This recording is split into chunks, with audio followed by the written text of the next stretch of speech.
Dalawang bahay sa Calasiao, Pangasinan nasunog. Nakatutok si Claire Lacanilaw. Makikita sa cellphone video na ito nakuha ng isang concerned citizen ang paglagablab ng apoy na tumupok sa dalawang bahay sa Barangay San Miguel, Calasiao, Pangasinan. Mabilis umanong kumalat ang apoy, kaya ang mga biktima wala raw na isalbang mga gamit. Ayon sa BFP, umabot ng ikalawang alarma ang sunog dahil sa laki ng apoy at nadamay pa ang isang bahay. Umabot naman ng 2 oras bago naapula ang sunog.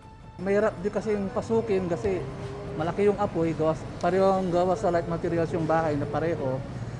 Then yung talagang nahirapan yung mga taga-apula kasi nga yung usok tapos yung init. Laking pasasalamat ng inang si Fe de la Cruz na walang nasaktan sa kanyang mga anak sa sunog. Yun yung priority namin, kaya yung mga gamit wala talaga kaming nakuha.